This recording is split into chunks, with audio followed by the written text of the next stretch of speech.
Mi nombre es Renato Cavalcante y tengo 82 años. Vivo en Madrid desde que nací y puedo decir que conozco cada esquina del barrio de Lavapiés como quien conoce sus propias arrugas en el espejo.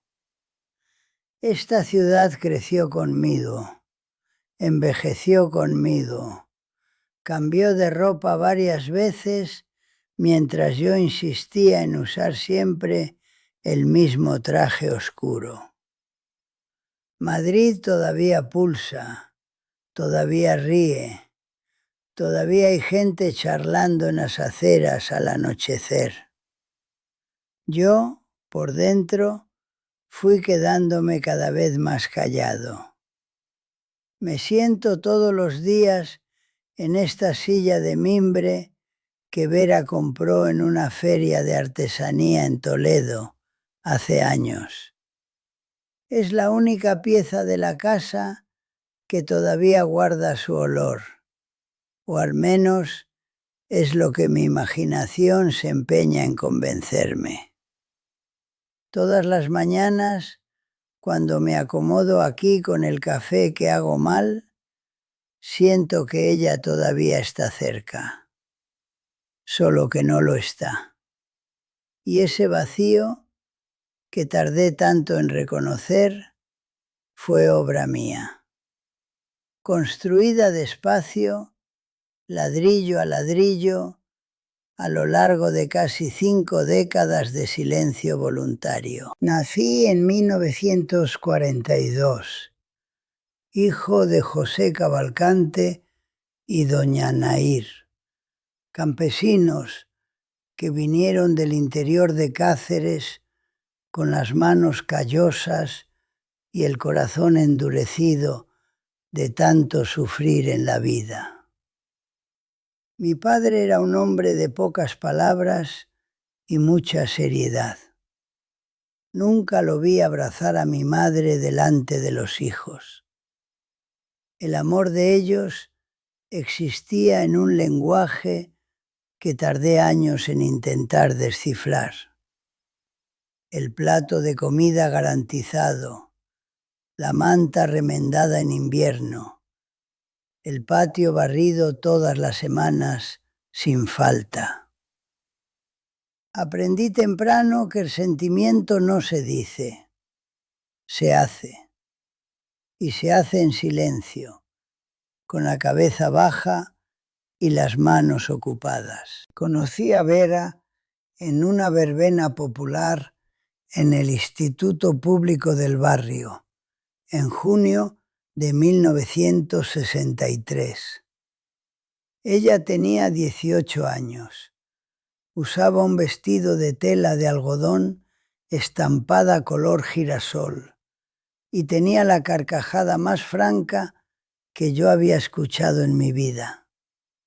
Ella reía con todo el cuerpo, echando la cabeza hacia atrás sin preocuparse por lo que nadie a su alrededor pensaba. Yo me quedé parado al otro lado de la cancha adornada con banderines, sosteniendo un vaso de ponche caliente que no podía beber, solo mirándola a ella. Mi colega Helio me dio un codazo. «Cierra la boca, Renato, pareces un pez fuera del agua». Y yo cerré la boca. Pero el corazón se quedó abierto esa noche, para nunca más cerrarse del todo. Nos casamos en marzo de 1965, en una ceremonia sencilla en la iglesia San José, con ramo de gelberas y bizcocho de maíz en la recepción. La familia de ella, los Fonseca, era más expansiva que la mía. El padre de Vera, don Geraldo, lloró a la hora de la marcha nupcial y no tuvo vergüenza alguna por ello. Yo observé aquello con cierto malestar, pensando que era una exageración de hombre adulto. Hoy entiendo que él simplemente sabía una cosa que yo necesitaría décadas para aprender, que el sentimiento reprimido no desaparece, se pudre por dentro. Encontré empleo en una constructora como aparejador poco después de la boda. Trabajaba duro, honesto, sin faltar ni un solo día. En menos de 10 años ya era jefe de obra, orgulloso de mi trayectoria. Vera cuidaba el apartamento en Carabanchel, criaba a nuestro hijo Marcelo y a nuestra hija Claudia con una ternura que yo admiraba de lejos, como quien admira una pintura en una galería que no se siente digno de tocar. Ella cantaba mientras cocinaba. Cantaba Elis Regina, Nara Leao, a veces composiciones del Clube da Esquina, con la voz un poco desafinada, pero llena de un alma que llenaba todas las habitaciones de la casa. Yo escuchaba desde el salón, con el periódico en el regazo, y sentía ese nudo en el pecho que hoy sé llamar por su nombre correcto: amor desbordándose sin tener por dónde salir. Pero nunca bajé a la cocina para decírselo. Los años fueron pasando a la velocidad que solo entendemos cuando ya han pasado. Marcelo creció. Fue a estudiar ingeniería en la Universidad Complutense de Madrid, UCM. Se casó con Patricia, tuvo hijos. Claudia se graduó en pedagogía, fue a trabajar en una escuela pública y siempre fue la hija que preguntaba cómo estaba yo de verdad, no solo por costumbre. Yo siempre respondía: estoy bien, hija, no tienes que preocuparte. Y creía en ello con toda la sinceridad de quien aún no ha aprendido que estar bien y sentirse vivo son cosas completamente diferentes. Vera fue envejeciendo con una gracia que me desconcertaba. Las canas llegaron primero en las sienes, luego lo cubrieron todo. Ella las dejó, sin drama, sin lamentación. Yo lo encontraba hermoso, pero nunca lo dije. Ella cambió el vestido de tela de algodón estampada por el chándal de punto y las zapatillas de cuero, y seguía siendo la mujer más bonita que yo había visto en toda mi vida. Pero yo guardaba eso como un tesoro en una caja fuerte de la que yo mismo había perdido la llave. Recuerdo una tarde de domingo, en agosto de 1997. La familia estaba reunida en el apartamento. Los nietos corrían por el pasillo. Marcelo discutía política con Claudia y Vera estaba en el balcón cuidando sus helechos. Me quedé parado en el umbral de la puerta, mirándola. La luz de esa tarde de invierno le daba de lado en el rostro y ella estaba sonriendo a las plantas con la misma ternura que dedicaba a todo lo que amaba. Pensé con una claridad que me sorprendió: necesito ir allí y decirle que ella es lo más importante que me ha pasado en la vida. Necesitaba decir eso. Me quedé parado. Marcelo me llamó para ver el partido en el televisor y yo fui.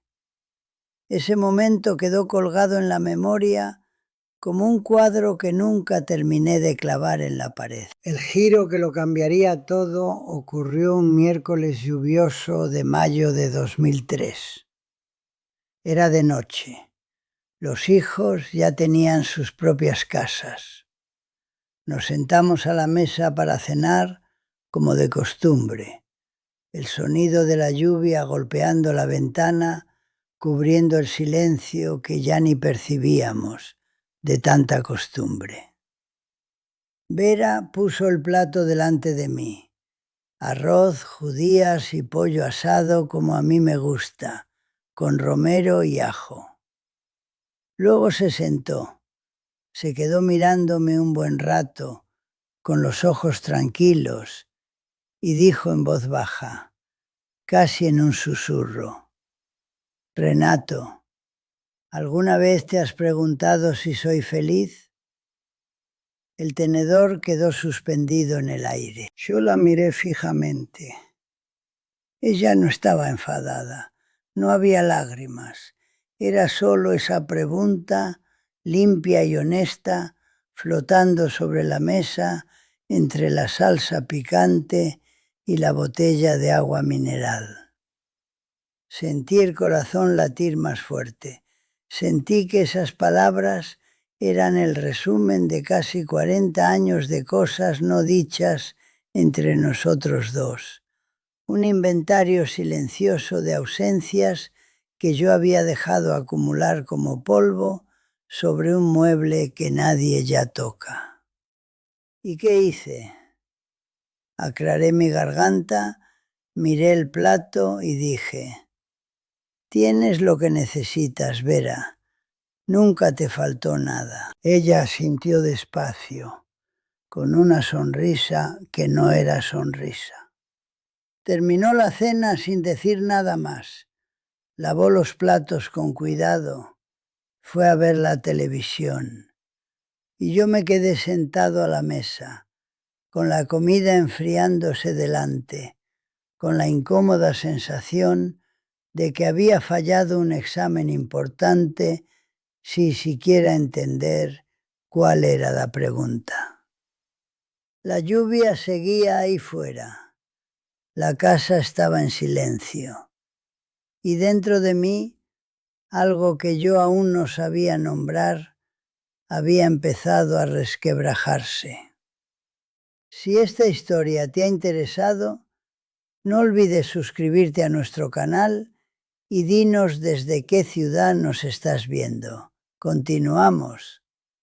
Prometo que esta será la mejor historia que escucharás en tu vida. Esa noche de 2003 me acosté y me quedé mirando al techo durante horas.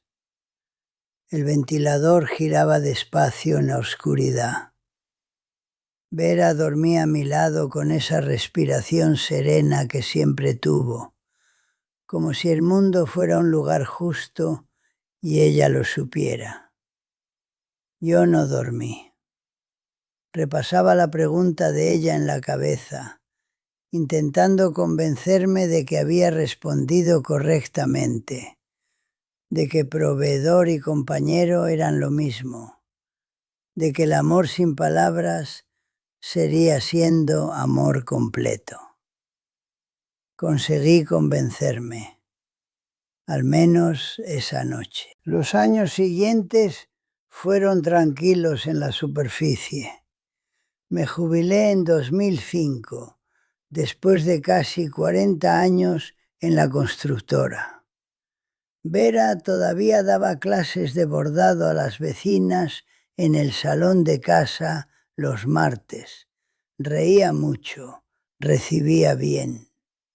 Yo circulaba por la casa como un planeta en órbita estable, presente, predecible, pero lo suficientemente distante para nunca generar calor. A veces, los fines de semana, íbamos al mercado juntos. Ella escogía las frutas con una atención que yo nunca entendí. Olía los mangos, apretaba suavemente los maracuyás, conversaba con la chica del puesto como si fueran viejas conocidas. Yo me quedaba 2 pasos atrás, esperando, sin preguntar qué estaba pensando. En 2009, nuestra hija Claudia vino a visitarme una tarde de sábado, sola, sin avisar. Se sentó delante de mí en el balcón, aceptó el café y se quedó callada por un momento antes de hablar. Dijo que su madre estaba bien, pero que a veces parecía estar guardando muchas cosas. Lo dijo con cuidado, sin acusar, a su manera. Yo respondí que Vera siempre fue así, reservada. Claudia me miró con esos ojos suyos que siempre vieron más profundo de lo que a mí me gustaba. Papá, mamá no es reservada, mamá está solitaria, y hay diferencia. ¿Me lo tomé muy en serio? No. Agradecí el café imaginario. Cambié de tema, pregunté por los nietos. Claudia lo dejó pasar, pero su mirada se quedó conmigo más de lo que esperaba. El giro real, el que no pude evitar, llegó en 2018. Vera empezó a sentir un cansancio diferente, un mareo persistente que intentó esconder durante semanas. Cuando finalmente admitió que necesitaba ir al médico, ya tenía la voz ligeramente diferente, más cautelosa. Los exámenes apuntaron un problema en el corazón, una arritmia severa que exigió acompañamiento constante y algunos procedimientos delicados. Ella estuvo internada durante 12 días en el Hospital Clínico San Carlos. En esos 12 días me senté al lado de su cama todos los días, desde la mañana hasta la hora en que las enfermeras me pedían que fuera a descansar. Por primera vez en décadas, yo me quedaba mirando a Vera sin tener nada que hacer, ninguna cuenta que calcular, ningún problema que resolver con las manos. Solo ella y yo. Y un silencio que esta vez pesaba diferente. Una tarde, cuando ella estaba más animada, me tomó la mano. Solo eso. No dijo nada.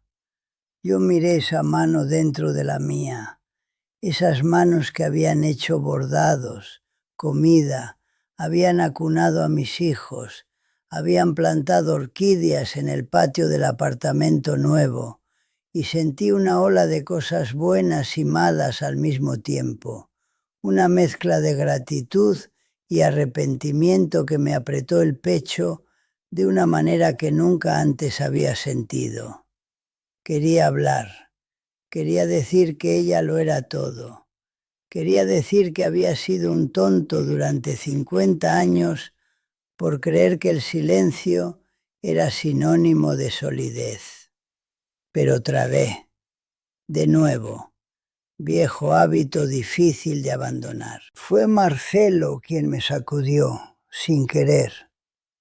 Él vino al hospital una noche y nos encontró sentados en silencio, cada uno mirando en una dirección diferente. Más tarde, en el pasillo, me agarró del brazo y dijo: «Papá, habla con ella, cualquier cosa. Ella necesita escuchar tu voz de la manera que merece escucharla». Miré a mi hijo, ingeniero de 40 y tantos años, y percibí que él estaba diciendo lo que Claudia había intentado decirme años atrás, lo que la propia Vera había intentado decirme en aquella mesa en 2003, lo que yo mismo sabía desde 1963 y nunca había tenido el valor de transformar en sonido. Volví a la habitación. Vera estaba despierta, mirando por la ventana el cielo anaranjado del final del día sobre Madrid. Acerqué la silla a la cama. Le tomé la mano con ambos brazos, como si fuera algo precioso que yo hubiera dejado caer tantas veces que ahora necesitaba sujetar con mucho cuidado. Y dije: Vera, eres el corazón de esta casa. Siempre lo fuiste. Y fui un tonto por no haberlo dicho todas las mañanas de nuestra vida. Ella me miró durante un buen rato, sin pestañear. Entonces dijo, con esa voz que era suya: yo lo sabía, Renato. Solo necesitaba escucharlo de vez en cuando. Yo lloré. Por primera vez desde el entierro de mi padre en 1978, lloré de verdad. Allí, en aquella habitación de hospital, con olor a alcohol y monitor pitando despacio. Ella me dejó llorar. No dijo nada. Se quedó pasándome la mano por la espalda, como siempre hizo con los hijos cuando tenían pesadillas. Y yo entendí, en ese momento, que ella había esperado por este gesto no porque necesitara palabras bonitas, sino porque necesitaba saber que yo aún era capaz de sentir de verdad. Vera se recuperó, con limitaciones, pero se recuperó. Tuvimos aún 5 años juntos después de aquel internamiento, 5 años diferentes de todos los demás. Yo aprendí a bajar a la cocina cuando ella tarareaba. Aprendí a sentarme a su lado en el balcón sin necesitar ningún motivo. Aprendí a decir gracias por la cena, no por educación, sino por la verdad que había detrás de aquello. Aprendí tarde, pero aprendí. Vera nos dejó en paz a principios de 2023, en invierno, mientras dormía. No sufrió. Tenía el rostro sereno, como siempre lo tuvo. Hoy, a los 82 años, me siento en esta silla de mimbre todas las mañanas y miro esta casa que ella ayudó a construir de verdad.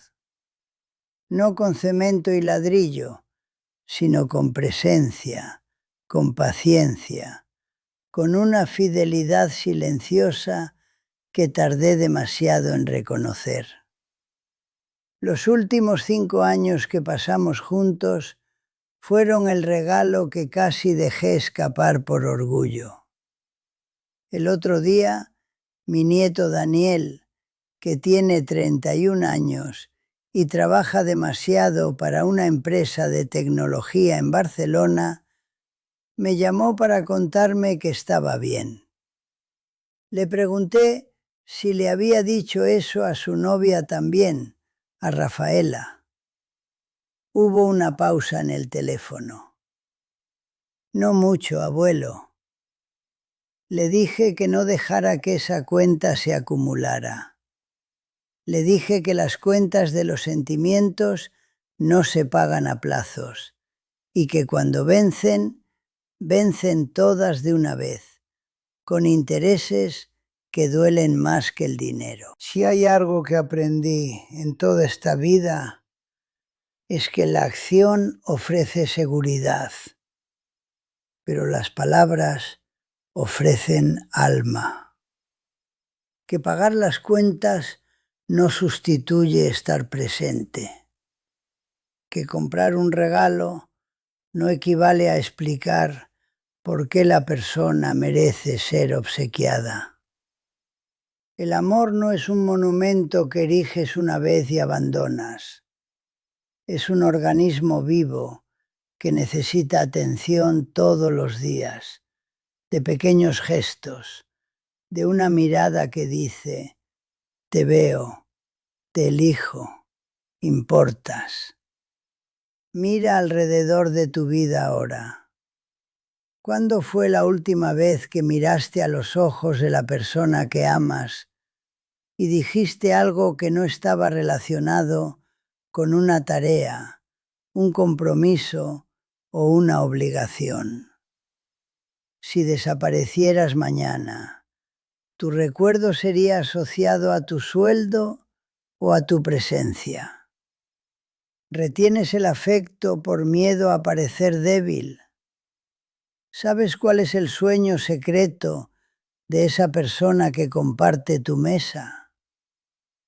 Si esta noche fuera la última oportunidad, ¿qué frase dirías y por qué aún no la has dicho? Aprendí casi demasiado tarde, pero aprendí, y ese aprendizaje no vale nada guardado solo para mí.